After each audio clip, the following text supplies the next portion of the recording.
It's a who's who of British and Irish singers, and it's catchy, too. We're talking Band-Aids, Do They Know It's Christmas? Hit it.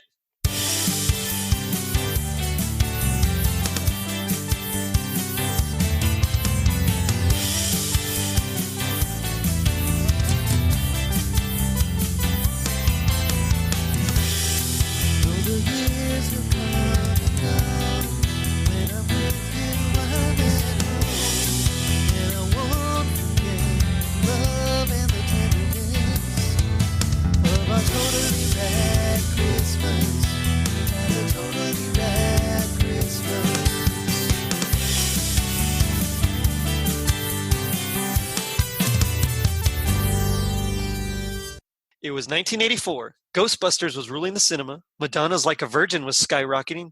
The Detroit Tigers won the World Series, and Bob Geldof put together a supergroup to help fight famine in Ethiopia.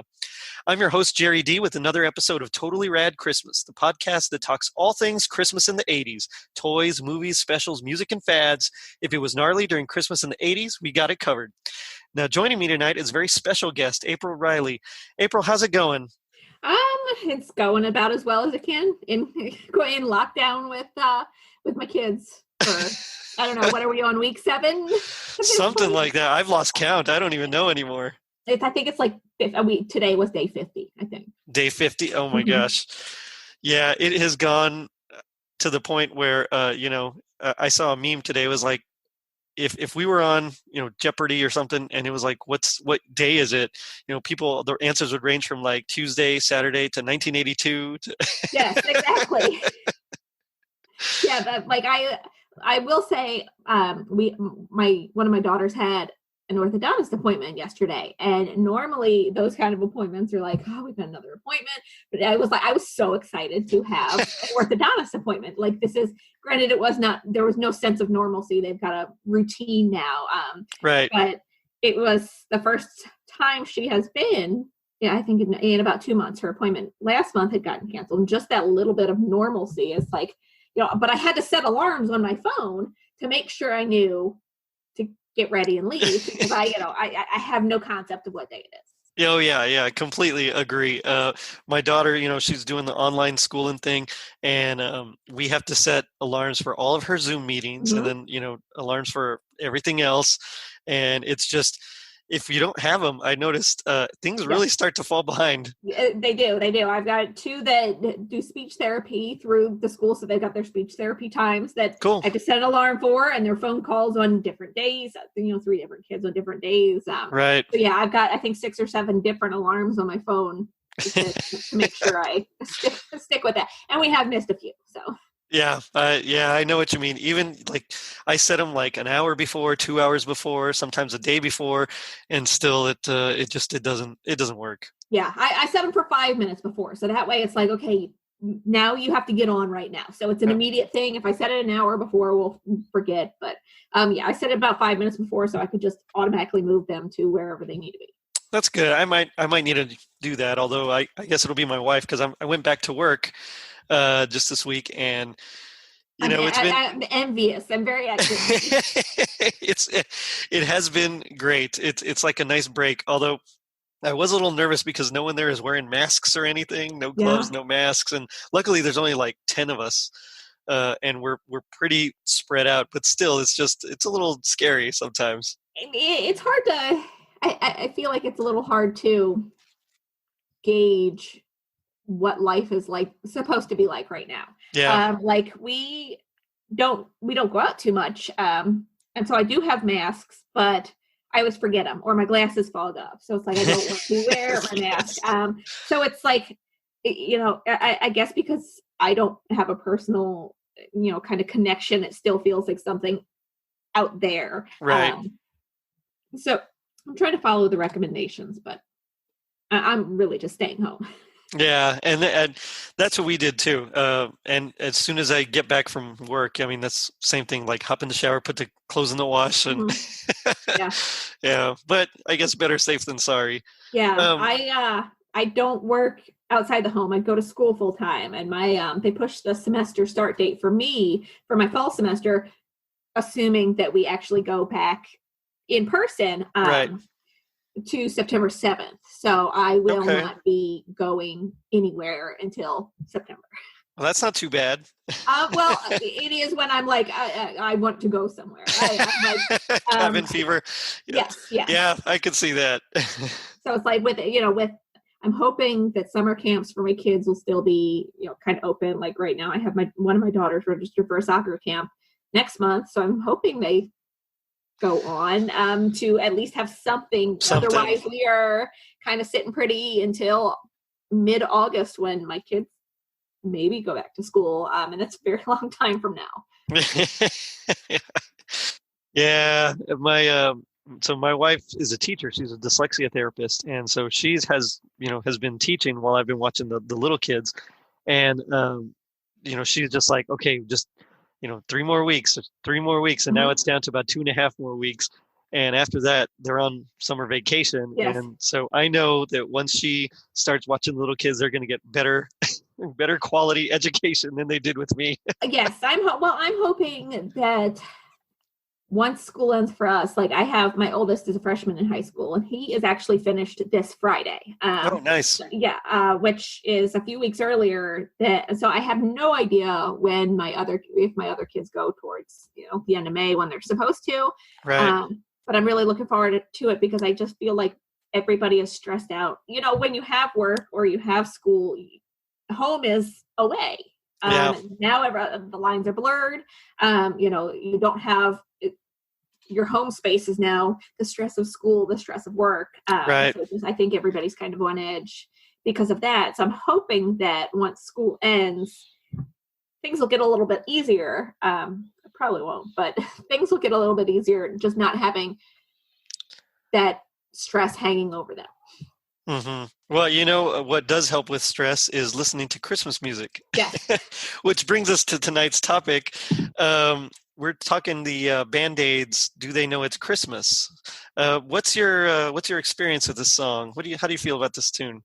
Well, I mean, okay, so I can't remember. I was born in 1983. So as long as I remember, this song has been around. Right. My husband's a little older than I am. So he's not too fond of, he doesn't like this song, which I really think he would, because he is stuck in the 80s when it comes to the music he listens to. He never left the 80s. I dig it. That's my kind of guy. Yeah, he loves Duran Duran. He loves a lot of these, bands, but he finds it kind of self-righteous. I, on the other hand, I liked it. I had a lot of misconceptions about the song, especially about who was in it for the longest time. But I happen to like the song, and I'm not going to, I listen to most of my Christmas music throughout the year on Amazon Music, so I'm not going to hit the thumbs down button to skip it if it comes on.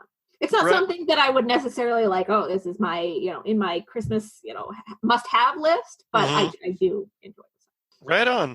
It's funny. I don't remember this song very much until about 15 years ago or so. And that's when the radio stations up here really started playing it like all the time.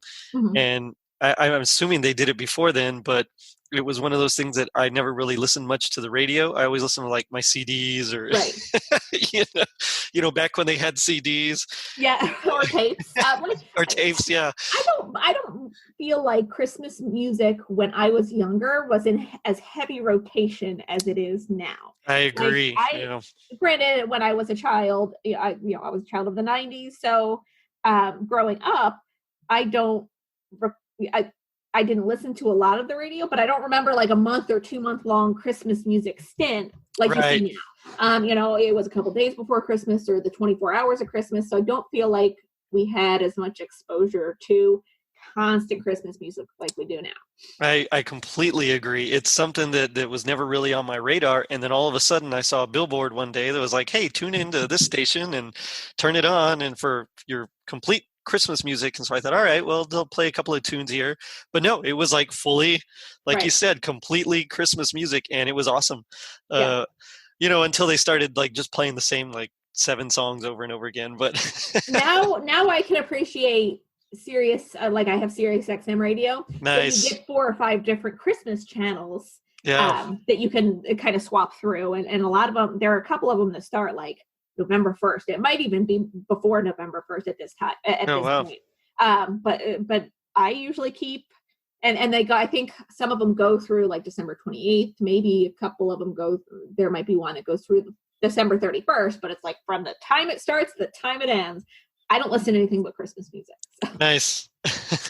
Which is, it's something that I get a lot of exposure to because I work at a Christmas store. Right. So normally, starting in July, we start to listen to the Christmas music. And then usually around February is when we kind of change it to something else because no one's really there much anymore. Yeah, I feel like at some point you do have to have a break. Like even though I just spend that 2 months leading up to Christmas and like slightly after Christmas, nonstop Christmas music, it's sporadic here and there throughout. Right. And I probably would go insane if that were all I listened to. When I first heard the song, I didn't like it very much. And the more I've listened to it, the more it's really grown on me. It's one of those that I don't know what it is. I think because it was more British, which is strange because I love, I love Duran Duran. I love those, all those guys. Paul Young is pretty hip, stuff like that. Sting, I love, love the Police. Bono's in there. Bono, yeah. But just for some reason, like it felt like it was composed internationally.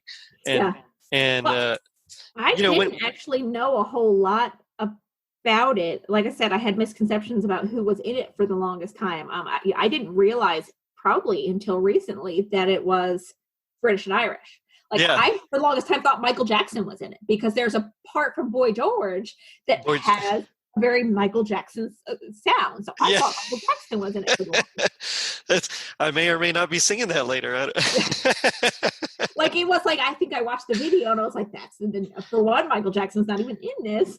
Because I think I might get it confused with We Are the World. Yeah. And so I think that's kind of where where I blur the line like that. Like maybe I felt like they were similar. So watching the video for the first time, and it was recently, it was in the past year, it might have been like around last Christmas, I discovered that A, there are no American singers, and B, there is no Michael Jackson. Yeah. Well, I did the same thing. I actually thought that this one came after We Are the World. I thought, they're just trying to rip off We Are the World. But like most progressions, the British did it first, and then us Americans did it afterwards. It's just one of those things that, you think of big name supergroups, and of course you think of like all the biggest stars, Cyndi Lauper and Michael Jackson and Lionel Richie and all those guys that came out in the We Are the World. And so, same thing, for a long time I thought they were all in there, and of course they're not. Yes, no, they're not. And like I don't know why, but I have a thing for supergroups. Nice. Like anytime people that I like my worlds colliding.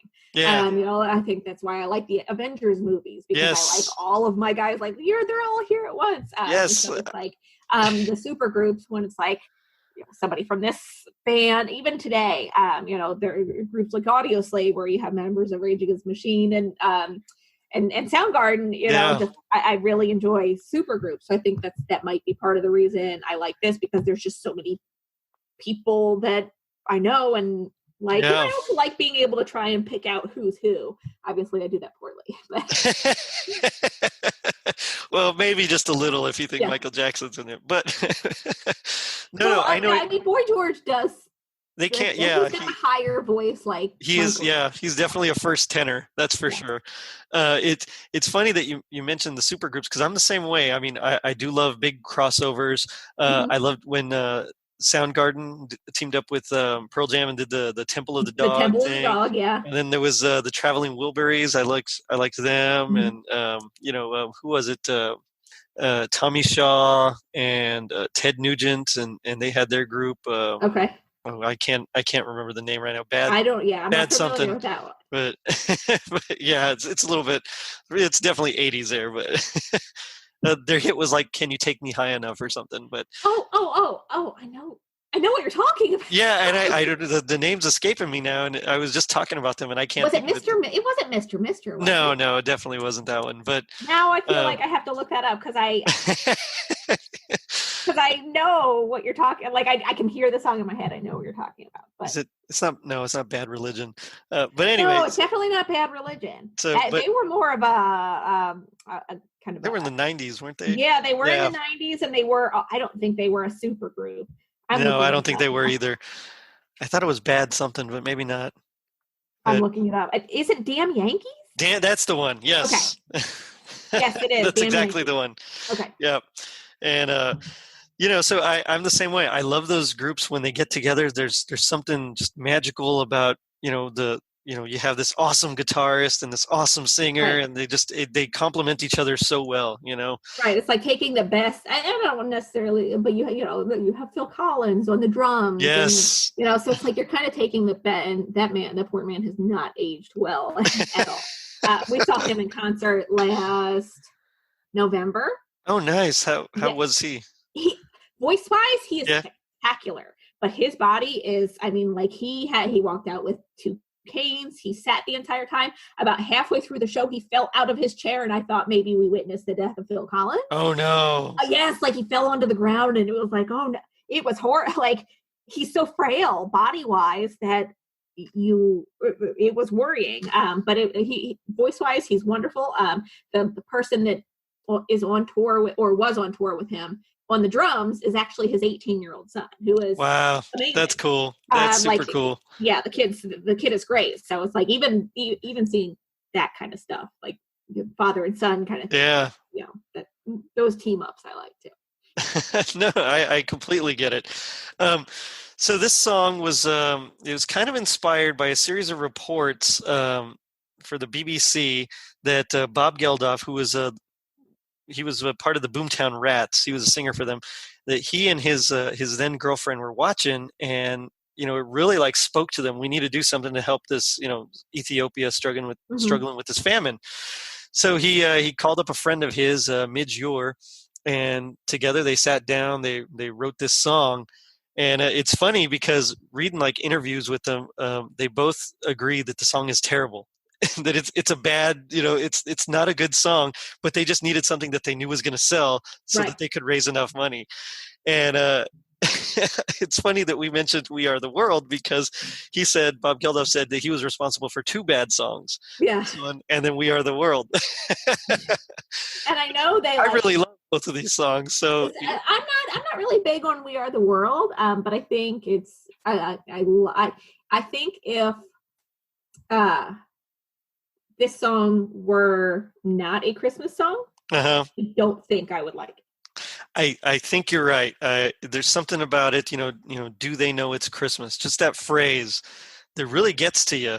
And if it was any other phrase, we wouldn't have the same impact. Right. Well, I've like had philosophical, discussions with myself about this song. Like, how ethnocentric is this song? Mm-hmm. I mean, they don't really care that it's not Christmas, Yes, I think they like food, but I don't think they care. That's kind of our take on Christmas is, and I mean, being Jewish, I kind of get it. I can see both sides of right. I love Christmas, but at the same time, I can step back and be like there are groups that's not their holiday, that's not their thing. Right. So it's like to assume that they are missing out on something big because they don't have Christmas. It's like, well, they don't know they're missing out on something big because they've never experienced Christmas. So, I've wrestled with that in my head. Well, that's okay. I mean, and I'm glad that you brought up that you are Jewish, because as a Jewish woman, how is it, or what is it about Christmas that really, speaks to you? And then what is it about Christmas music in general? Well, I grew up celebrating Christmas. Okay. So it was like I didn't become more observant. Until I was an adult, and so it was my choice. So we didn't have any other holidays. Like I didn't have Easter growing up, right? But we did have Christmas. There was nothing religious to it, but I like. There's just, it feels different. I love my Jewish holidays. I do, some more than others, but there's nothing that there's an entire like feeling based around, like the world feels different. So I think with Christmas, people are a little bit nicer. Yes. People everybody's, people are more giving. It's just, I like the entire feeling from like November 1st on of just the world feeling better. I think, the news feels a little less, and maybe this year might be different, but the news feels a little less, things feel less dry. You're focusing on Christmas. So I think that's why, I like the music is fun. I like Christmas, I love Christmas movies. If you were to ask me my top 5 or top 10 favorite movies, I've got several Christmas movies in there that are like, I will watch all year. I could literally watch probably daily. Like Elf and Christmas Vacation. I could watch those. Oh, I love Christmas Vacation. Yeah. So it was just on this past weekend and I watched it then. It's like, I will pull out Elf in it, at least once a month and watch Elf. Nice. Because I just like the movies.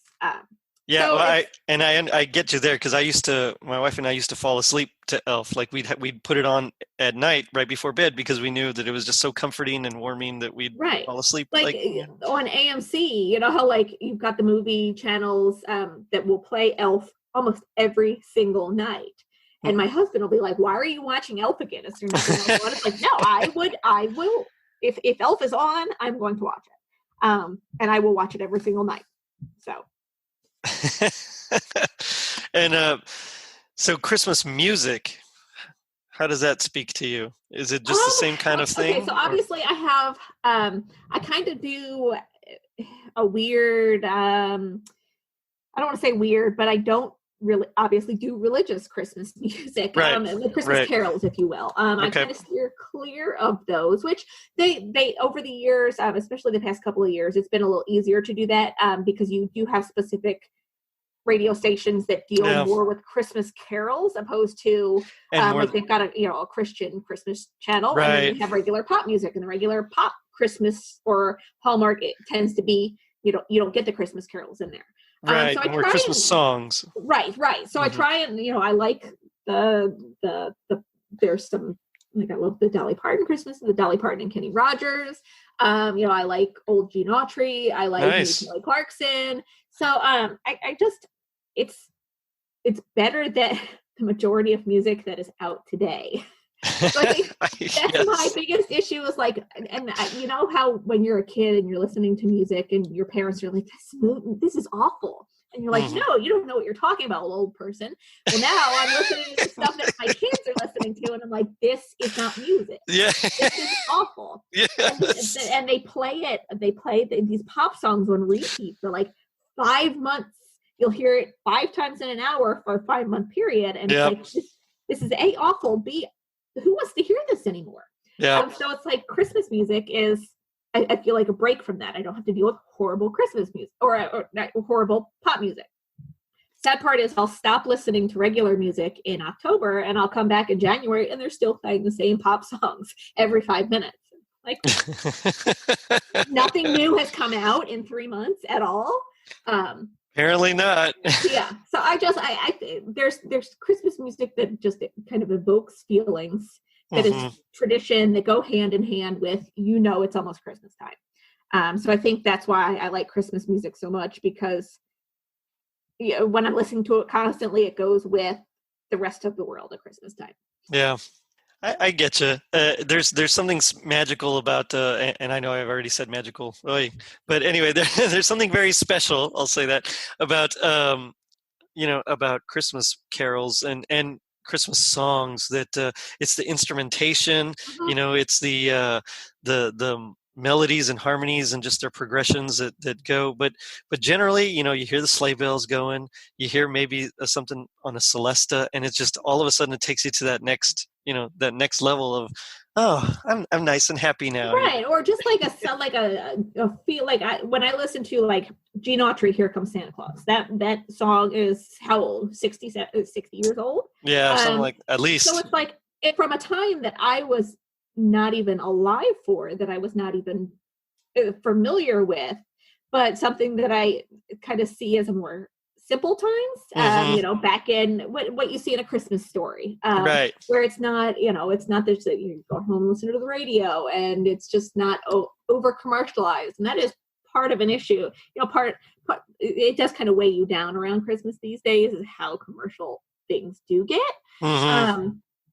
So I mean, there are songs that can just, you know, bring back a feeling of a nostalgia that, even though I wasn't alive in 1940 and I have no idea what it was like to live back then, this makes me feel kind of like I was. Yeah, longing for that bygone era kind of right. a thing. That I have no clue whether it was actually any good or not. Well, there was the depression somewhere in there, but right. It's like that was World War, you know, 1940 and 1945 was World War II, and we had D-Day, and things were rationed, and it wasn't, you know. Then you had the Cold War after that, so it was probably, you know. I think every generation has probably gone through some really hard times. We look at what we're going through now, and it's like, yes, it's different from anything else somebody else has gone through 50 years ago, but, you know, we're going to look back in, you know, 30, 40 years, hopefully, and remember the better parts of it, and kind of have that longing to go back to the better parts of it, you know? Yeah. I know what you mean. I mean, even thinking back to when you're a kid, you know, and there's that special feeling you get at Christmas time. You know, you hear the music, and of course you see the lights and the trees and everything, and it's just, oh wow, you know, you just can't wait for it. But even then, you know, nowadays we're still, you know, we're longing just for that. So I know what you mean. The music, it evokes the memories, the nostalgia, that whole feeling there. And and I think that's probably why I like Christmas and Christmas music so much, because it does take me back to when it was just the anticipation and looking forward. You know, you have that joy as a kid, and it's just joy. It's like, now as an adult, yes, I still have bills to worry about, and I have a mortgage to pay, and I have to, you know, buy for 4 kids, and families, and send things, and it's stressful. But because I can kind of draw on that memory from late 80s, early 90s of being a kid at Christmas, I think that's why I like it so much, because it does, even it kind of dulls everything else that you have to deal with as an adult. Yeah, I know exactly what you mean, especially with this tune. I mean, when you got a whole bunch of, you know, stars from our era, you know, we were talking Phil Collins, Cool from Kool and the Gang, who's like the only non-British, non-Irish person. I mean, you have Boy George, you know, I mentioned Bob Geldof. You got Bono's in there. Yeah, Bono. Let's see, Sting, Andy Taylor. The singer from Duran Duran. From Duran Duran, Simon Le Bon, Jody Watley. She's in the gang vocals there, the Feed the World part. Okay. Paul Young. Is David Bowie in there somewhere? David Bowie's in there So somewhere. he was originally supposed to record. He couldn't make it to the actual recording. Okay. But he was able to make it to some of the Live Aid concerts. Okay. And so he is there singing that part that he was supposed to originally sing. Okay. Which is, to me, is just, it's really interesting, you know, to have that kind of, oh yeah, well, you know, I'll give up my part, even though I know I made the song a hit for you because it was originally written for you. I mean, that's kind of cool, you know. Yeah. And the whole thing was recorded in like a 24 hours. 24 hours, like the fact that you have all of these egos in there, they're all kind of at the height of their career. George Michael. We have not named George Michael, from Wham, yes. I only recall him because I had remembered reading an article that, for the most part, everybody was really, you know, because they had this rush to get it done. They had to get it done within this 24-hour span, because I think it was done around like Thanksgiving. So they, you know, everybody worked together surprisingly well, except there was like one person who was kind of hard to deal with, and he, you know, kind of told him off. He was like, you don't have to be a wanker, just for one day. Don't do this for one day. Just put it on hold. I know you are one, but Well, and the reason they had to get it done in 24 hours is because that was the only amount of time that they would give them without having to pay a fee for the studio. Yeah. And I think, they borrowed the studio. Now studio time was donated. So. Yeah, you know, everything. I mean, that's why they didn't why they decided to do an original song, because they didn't want to have to pay any royalty fees, you know, because that's less money that would be going to, you know, to aid their cause there. So I mean, everything from artists donating their time and you know, just paying for their own planes and whatever. Right. I mean, that's. I think one of them actually had to come from like New York City. Yeah, Boy George. Yeah. Yeah. And they actually had to like wake him up because he was like, he was not. I think he had overslept, and they actually had to like wake him up and drag him. They flew him in on a Concorde because they had called it. He had overslept, and they were like, "You need to be here now." So they actually flew him over on a Concorde. Like, can you imagine, you know, like we're just waking up. It's like, oh, I missed my flight. Let me hop on this Concorde so I can be across the ocean in 3 hours and record this song. Sing my song. Yeah, he went straight to the studio, and I think they said he got there about 6 p.m. and they were done at 7 p.m. and that was it. Yeah. It's funny because they originally, Midge Ure ended up producing it. Now, they had originally wanted, oh gosh, what's his name? It's going to kill me. Trevor Horn, I believe, to record it and produce it, and you know, be the guy behind the guy, I guess, the guy behind the scenes, because he was such a big time producer at the time, and of course he couldn't do it. So he ended up, when they re-released it a year later in 1985, he ended up actually remastering the tapes and redoing it all, and I mean, it ended up still, you know, until 97 with Elton John's Candle in the Wind. It was like the biggest selling single in UK history. Yeah. Which is, I mean, it's really cool because that's exactly what they wanted. They wanted the sales, you know. Right, exactly. And I mean, I know they ended up like raising millions of dollars. Yes. And it was specifically for Ethiopia, but I remember reading something that was like originally, when they say there won't be snow in Africa this Christmas time, it was supposed to be there won't be snow in Ethiopia this Christmas time. Like, yeah. That sounds horrible. So they changed it to Africa. Can you imagine there won't be snow in Ethiopia? Right. I mean, I get it. It doesn't scan, no. They also, I think they thought that, you know, that Ethiopia wouldn't get the same, you know, it wouldn't have the same pull as, you know, Africa. Well, yeah, exactly. I mean, you think about it, and we do this all the time. You know, I'm a salesman at our ProLight section there at our Christmas store, and you know, you don't just focus on the one. You really gotta, you know, spread the net, I guess you could say. And you really want to make it sound bigger than it is, you know. So you emphasize, like for us with our light bulbs, we'd say, yeah, they're rated for 50,000 hours of lifetime use, you know. Whereas like, you don't want to just say Ethiopia, you say Africa, and that right. I mean, that's, but like back then, it's like people probably wouldn't have been so familiar with Ethiopia.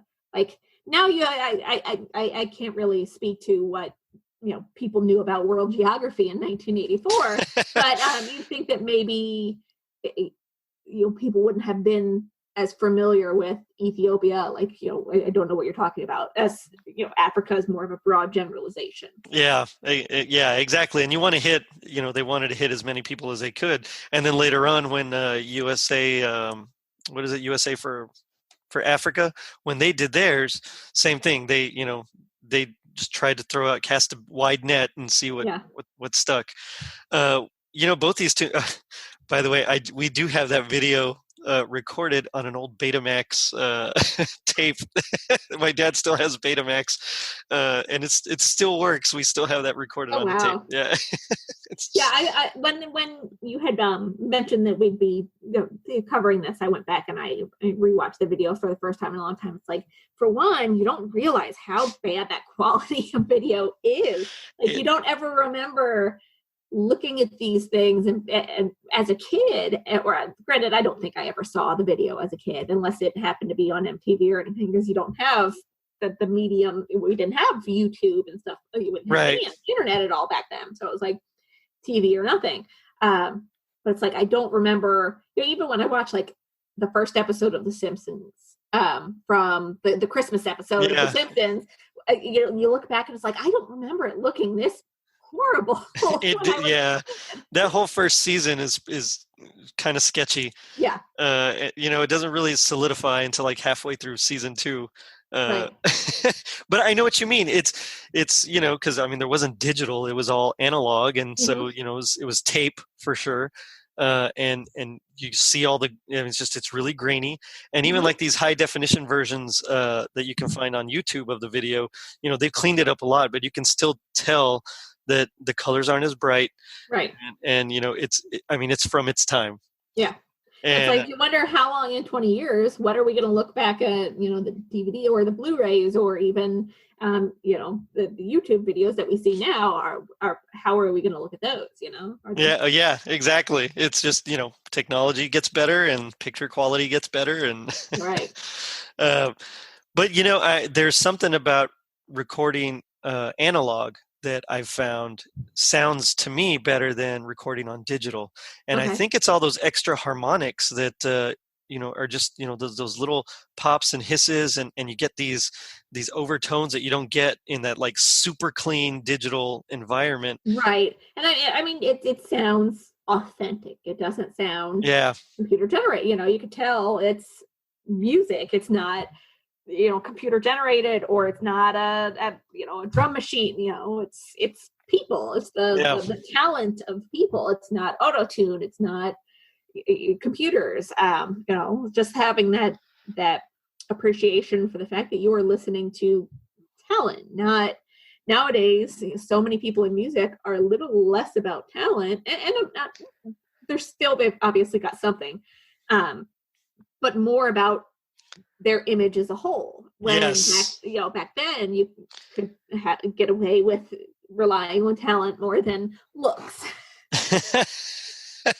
Back then you had to have the talent, because really there was no hiding, like right. You're saying. Nowadays, you go on stage and sometimes you can even lip sync, but most of the time it's there, and if you're not at your best, they'll run it through an auto-tune program, right, even live, while you're doing it live, and it makes you sound great. And I think that's like when I did see Phil Collins last year, that's what I appreciated about him, is like, when you have somebody with that kind of talent that recorded so long ago, they weren't filtered, they weren't auto-tuned, they weren't run through all these machines. So what you hear, if you listen to one of their albums, is what you hear when you go to the concert.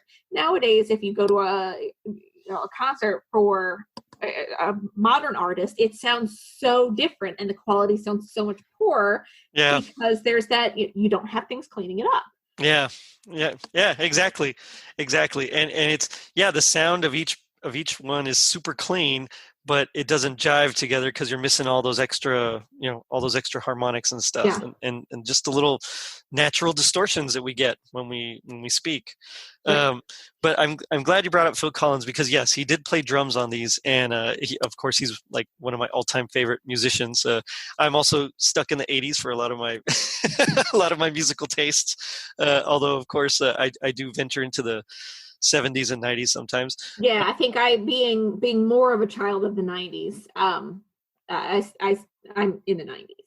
Well, I'm a little bit older than you. I'm from 1980, so okay. So I've got a couple. I remember the 80s a little bit more, probably, especially around this time. But I remember the video for this, and it's funny because I didn't remember the song very much, but when I went back and saw the video, I remembered watching it on MTV, back when they showed videos. And I remember trying to figure out who was who, and I only recognized Boy George. And my dad had to tell me who Phil Collins was, because I didn't realize him. It's, he sings Sussudio. Oh, yeah.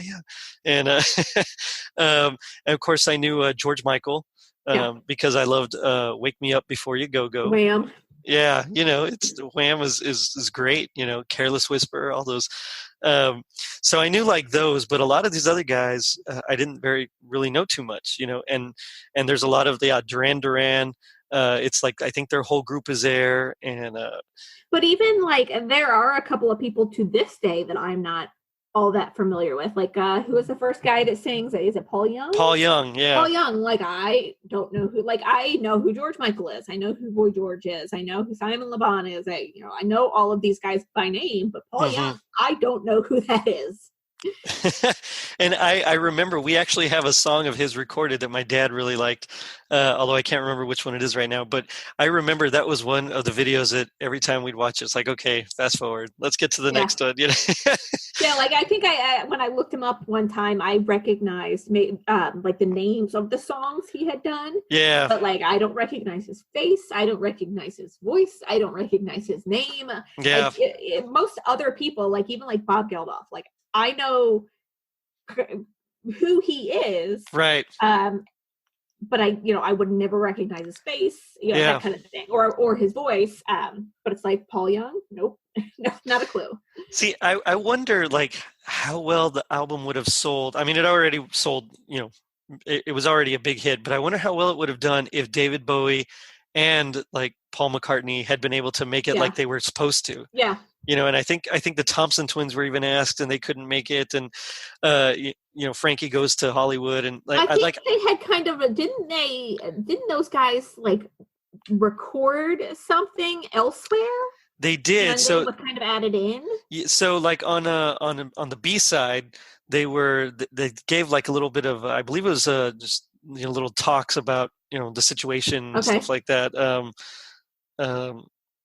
Yeah, so it was just the same instrumental track, and it was just messages from them. Okay. And I had read something once that there were a couple of people, and they were never named, but there were 3 people who just flat out didn't want anything to do with it. So they turned Bob Geldof down when they were approached about it. Oh, wow. He didn't name them, but he said there were 3 people that Oh, I wonder who those are. Yeah, so I was always like, I can't think. Elton John? No, I don't know.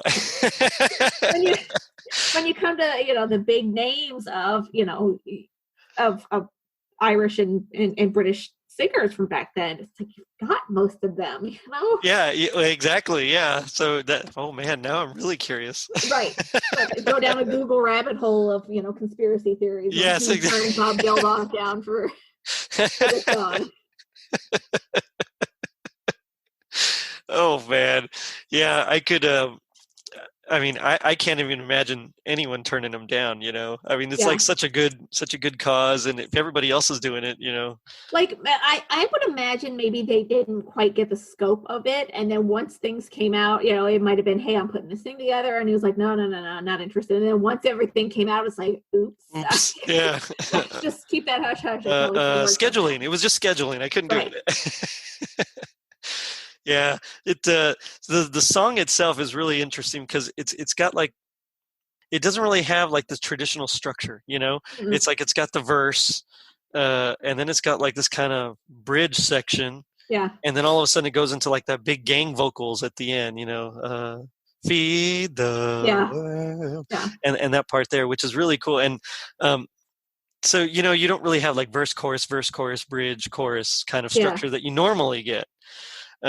So I think already that kind of sets it apart from most of the different, most other songs. You almost wonder if they did have to kind of accommodate egos. Like, you don't want to have a couple of people doing the verses and then the chorus. So they add these extra elements to it to accommodate people. Like, so Bono has his own little part, and, to give, staying his own part, kind of, to accommodate, hey, I'm not just going to be a chorus person. Yeah. Well, I'm curious how they decided who was going to pick which, was going to take which part. Because, I imagine, like you said, juggling those egos, I mean, that's got to be difficult.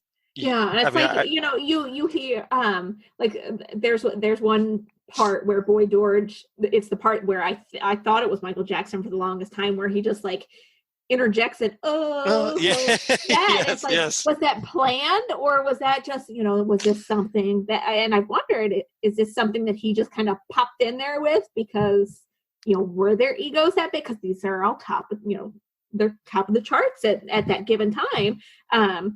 So it's like, did you have, were moments like that organic because of egos, or were moments like that, hey, Boy George, pop in with an O here, I don't know. I guess that's something we would have to ask Midge Ure.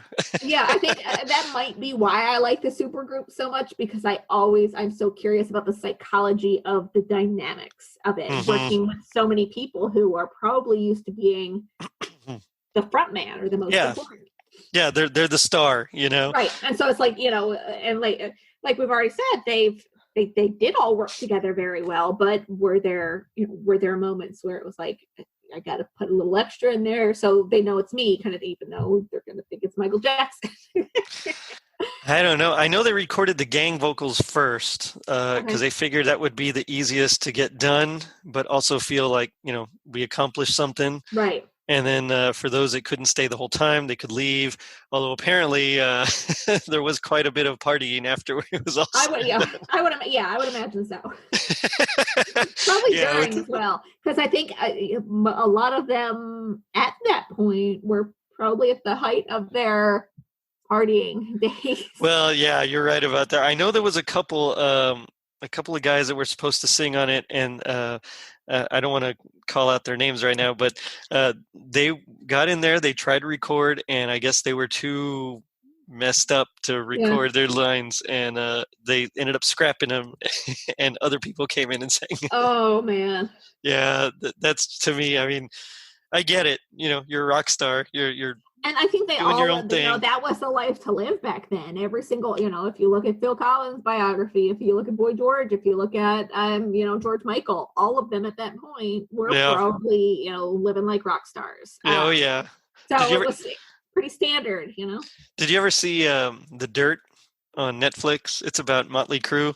I did not. Okay, so the movie itself is it's okay. I mean, it's not a great movie, but it's an interesting look at like the band and all that stuff.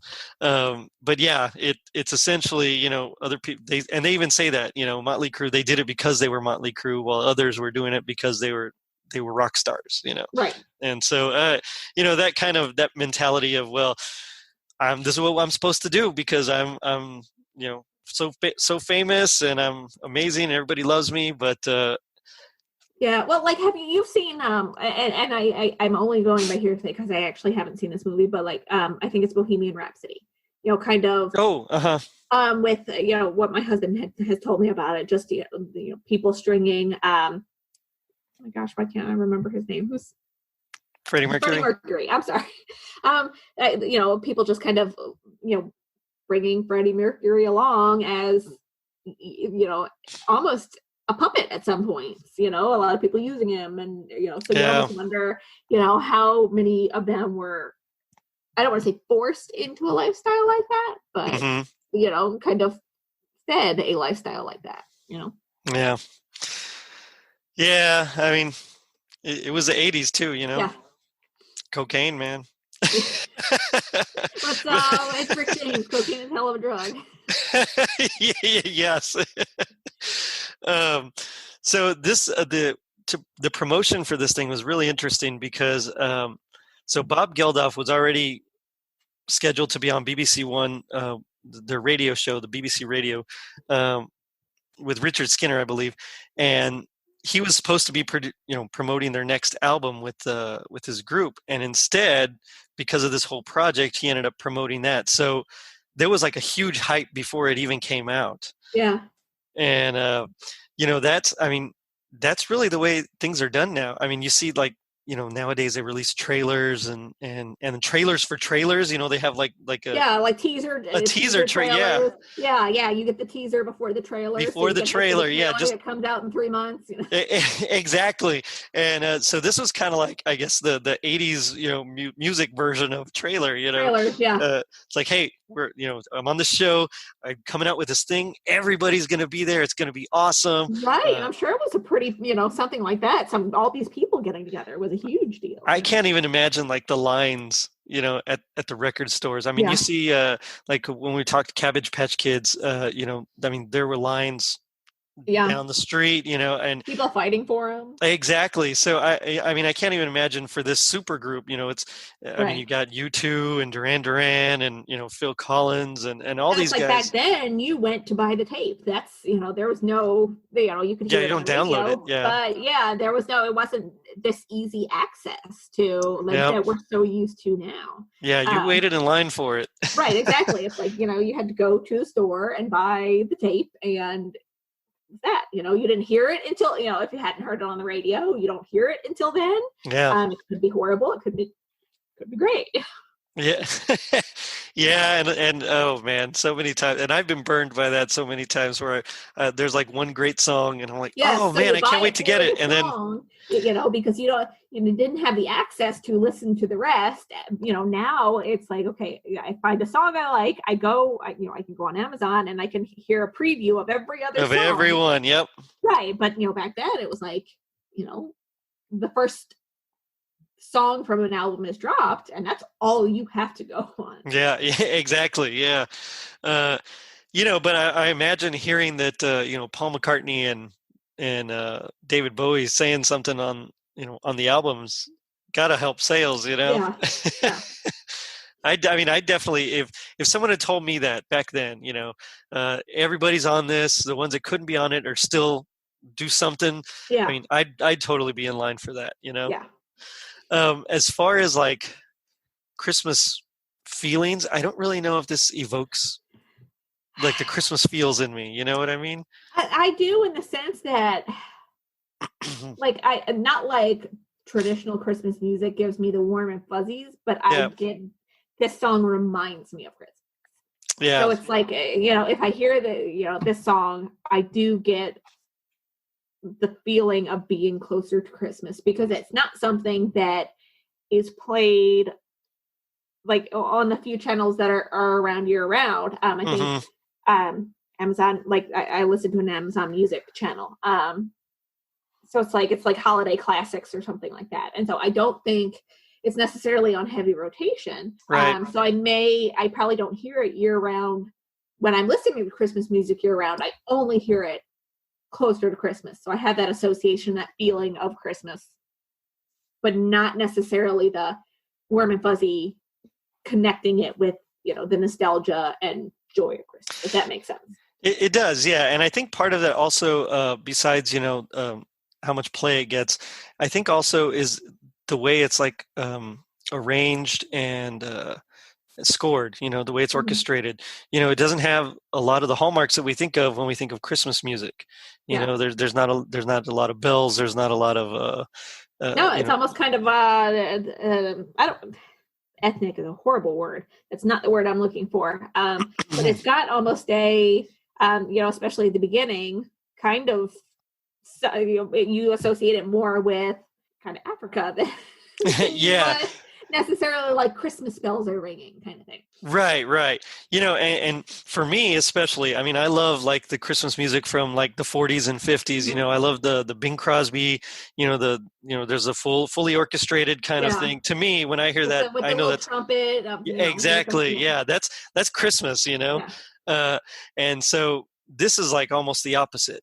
Now, the difference though is that when you talk about songs like "Last Christmas" by Wham, I mean, that one, again, it's almost the same, where it's not scored like a traditional Christmas song. Right. But this song, when that first bong hits, you know what's coming. Well, that's true. Yeah, exactly. Yeah.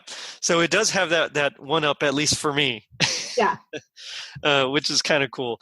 And we'll be covering, of course, Last Christmas in the future episodes, but I am excited to get to that one. Yeah. Now that song I like a little bit more.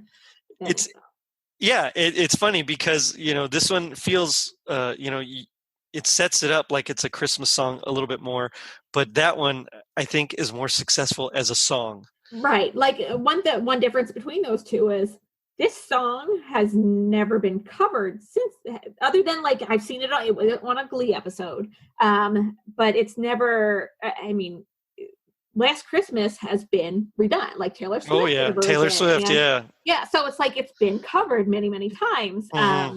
While this song has not. Yeah, the only thing they did was re-release it in '85, and then in '89 they re-recorded it with a new lineup, and then a couple of other times they did. I think 2004 and 2014, where it was like a 20 and 30-year thing. But I mean, it was pretty much the same. I mean, it wasn't like it wasn't like when Taylor's take on the song. Exactly. Yeah. They didn't make it their own. It was basically like, we're just going to redo it, Right. And, but I think what makes this song, I mean, the song is great. And that Feed the World section with the gang vocals, I mean, it's just, that's nice.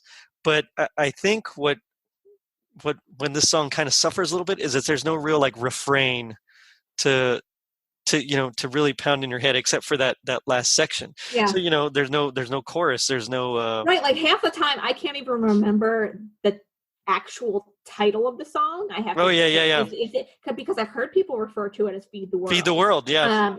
And so it's like, do they know it's Christmas after all? So I have to kind of like go through it in my head because it doesn't. You're right. It doesn't have that full on kind of repetition. Mm-hmm. In there other than Feed the World. So yeah, exactly. So for the longest time I actually thought that was the title. Yeah. Like I think isn't there like the song is titled Do They Know, or and then in the parentheses it's like Feed the World? Could be. Okay. Like I don't know if I'm making this up or I don't know. I don't see it. It's possible, but I mean sometimes parenthetical titles are included. Yeah. Sometimes and sometimes not. I might be making it up because I really want the title to be Feed the World. Well, it's like Don't Fear the Reaper, which is like one of my all-time favorite songs. And, the Don't Fear part is actually in parentheses. And the Reaper is actually like technically the title. Right. but no, I don't see any here. Okay. But, Phil Collins on drums is so cool because he still played drums a little bit for Genesis, but really by that time, I mean, he was already starting to go solo, and he really wasn't playing much drums anymore. He might program a drum machine, but that's about it. And so to have him come in and just just lay out all this drum tracks, like kind of old school, like that felt like he was taking more of a backseat role. So that for me was like, oh, look at Phil Collins. You'd think that he would want, hey, my voice. You want to hear me. You want to know it's me. But it's like with a drummer, you don't necessarily know it's Phil Collins until you say, hey, this drummer is Phil Collins. Yeah, exactly. So it's like it not having a prominent role like that. I'll always kind of I appreciate that a little bit more because it's like you're dealing with those egos. So for him to just say, hey, and I think he did, pop in with some chorus. But, knowing he was like, okay, I'm just going to lend this and I'm doing my part and I don't need any, I will get the recognition, but it's not as like, oh, that's Phil Collins when you hear a voice kind of thing. Yeah. The Edge was actually supposed to lay down some guitar tracks for this, some lead, and it just didn't quite work. Yeah. So they ended up like Bono could be there, but you can't. Yeah. So like I think they ended up taking it out. Like they just didn't include it because they couldn't get it to work right. Something about it just seemed off, and which I mean. He's never been my favorite guitarist, but I mean, he's a great guitarist. And so if it doesn't work, that means something's not right, but that happens sometimes. You have all these ideas and you can't always include them all. You got to prove right. And I think it is a pretty big venture to try and fit all of these pieces, with everybody wanting to be their own individual, with everybody being their own individual piece, to get them all to come together as well as they did was the feat. So I have to ask, what is your, and I know it's kind of hard, but what is your happiest memory of this song at Christmas time? If you had to pinpoint it. I don't know. So I don't think I have a pinpoint. It's just always something that, has kind of been there. And I think, my discovery along the way of this song is like, you've been hearing it for so long and then still learning new things as recent as, last year, or, still learning, oh, that person was in it. I never knew that person was in it. So I think, my happiest memory of the song is the discovery along the way. Nice. Of different vocals. And like I said, it was just up until the past year that I thought Michael Jackson was in this song. So even that's okay. 15 years later, 10 years after, as long as I've been hearing this song, I'm still learning new things about it. So. That's cool. That's really cool. For me, it would have to be when I was asked by the Tis the Podcast guys to sing on this song, and it was just mostly just the gang vocal part. Yeah. But still, I mean, that was cool. I dug that. So yeah, that would be like, I'm not a singer, so I kind of leave it to the professionals.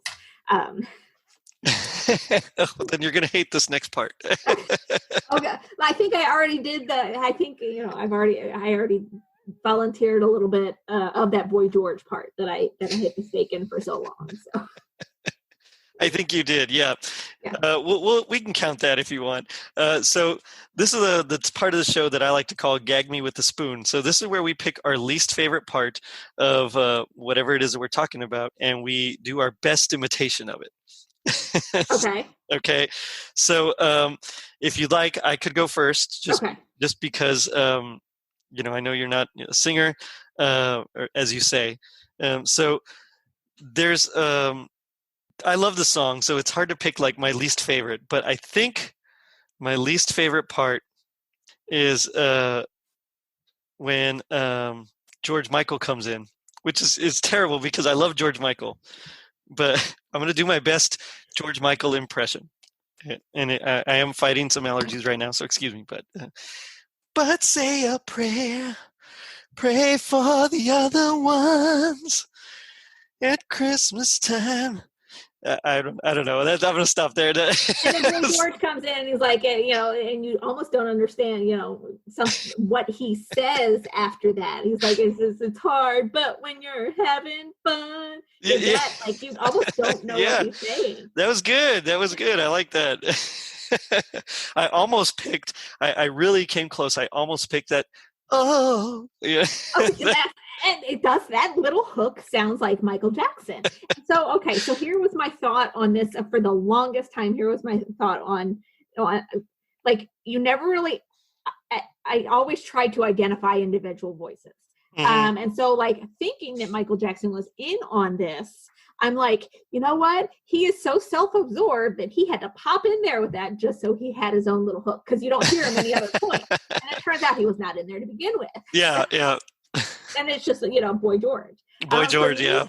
I would say, okay, so mine would be what is the Bono part? Let's see. Bono is tonight, thank God it's them instead of you. Okay. Yeah, right on. I don't like Bono, like at all. Like so I'm not a big U2 fan.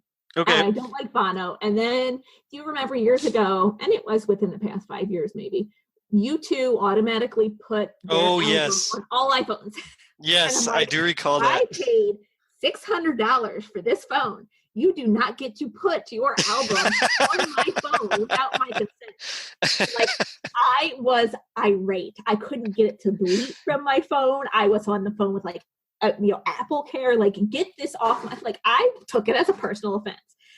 So I think I just don't like Bono. So that would be, All right. Well, now I will leave it up to you listeners to vote for which one of us had the best, worst impression. Was it April as Bono, or was it me as George Michael? And I think you really nailed that, George Michael. Spoilers, it's April. The winner. Really nailed that, George Michael. I am a horrible, horrible singer. No, I think you did great. The winner will get a totally rad Christmas sticker, unless I win, which I get nothing. Okay. I can put it. I would, regardless. I would love a totally rad Christmas sticker, because I've got on the front of my laptop. I have just podcast Christmas pay. I have all of my Christmas podcasts on my laptop. So nice. All right. Well, you heard it, folks. Go ahead and vote for April then. Oh man. Any last thoughts on this before we?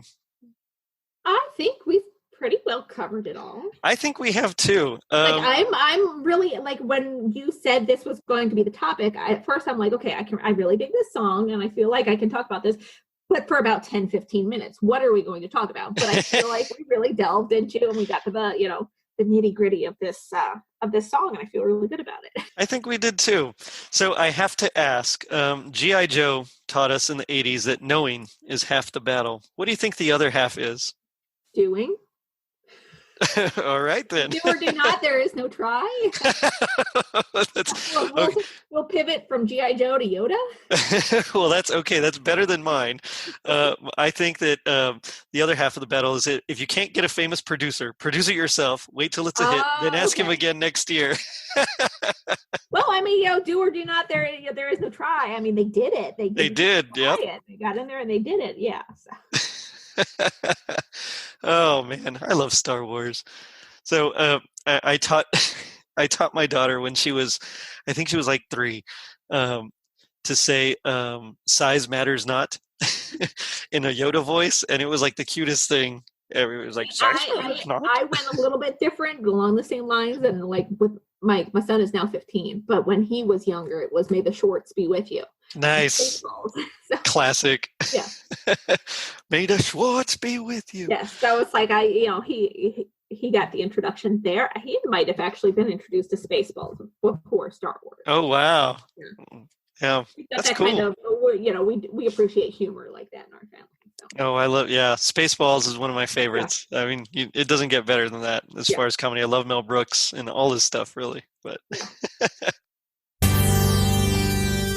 welcome back to another edition of Chatting with the Littles. I'm once again here with my little number 1, my almost 8-year-old daughter. How are you doing today? Good. I'm with my Cabbage Patch Kid, Eve. Oh. Howdy, folks. Is that Eve? Yes. Do you remember the song, Do They Know It's Christmas? No, because I have not heard it. You don't remember it? Well, no. Probably because it's not on the Time Life Treasury of Christmas, right? Maybe. I don't know. You don't know? Okay. Well, it's not, so that's why we don't really listen to it very much. Do you think it's a good idea for your friends to get together and sing a song and try to raise money for people that are starving? Yeah. Yeah, that's a good idea, right? Mm-hmm. Well, what about other Christmas songs? Do you remember those? It's like Silent Night and... I don't remember any other ones. You don't remember any other ones? What about Jingle Bells? Oh, yeah, Jingle Bells. What about Feliz Navidad? Feliz Navidad. So you do remember them. Feliz Navidad. Okay. All right. Feliz Navidad. Do you remember when we go Christmas caroling? Yes and no. Yes and no? More yes than no, or more no than yes? More yes than no. Well, that's good. Yeah, do you remember this last year that we went? Yeah, we were in Falferius. We were, weren't we? And we sang lots of songs I did not know. That does happen sometimes. Well, it's been fine chatting with you. So I think we are going to get back to our regularly scheduled program. Well, April, thank you so much for coming on. It was a lot of fun talking with you. It was. And you're right. I think we really got into the song. It's a great song. And I wish they played it at our Christmas store, but we kind of have a rotation that they like to play. Does your Christmas store do more like instrumental, or is there actual? No, most of the time it's it's actual like songs by a singer. So it would have been nice, but they have their own, they have their own playlist that they love to. Get in there one day. When they're not looking, I might. Yeah. That and Last Christmas. That's another one. Yeah. Do you like the Wham version or the Taylor Swift version? Oh, the Wham version. Okay, good. Like my now 9-year-old used to sing that when she was little, and some of my kids are in speech therapy, and they've been that way. Like, so they've had speech issues from very early on. So at 3 years old, she would be singing that and Feliz Navidad, but nice. With all of her speech errors. So right. They'll have those videos where it's just adorable, where they're not pronouncing words right. And now obviously we're correcting those things, but back then it was just, so she would always sing Last Christmas, and it was just cute in her little pixie voice at 3 years old. Oh, I can imagine. My 3-year-old, he still has trouble saying his R's. Okay. And so, it comes out every once in a while where he'll say something and you're just like, wait, what? But it's so cute, and exactly. I think with my youngest, we didn't correct her for the longest time with the words that she said poorly because it was so cute. Yeah. So it was like, and I think that made, even now she she couldn't say her L's, and she said her L's like Y's. Oh, and so she had bumped her head one time, and so she's like, I got a yump. I have a yump. And so we actually started calling it a yump for the longest time. Oh yeah. Nice. She's just bringing out her inner Hispanic, Yes, well, she's also when you're the baby of 4 kids, she's the baby. Yeah, I gotcha. My mom is the youngest of 6, and so I understand how that goes. Yeah.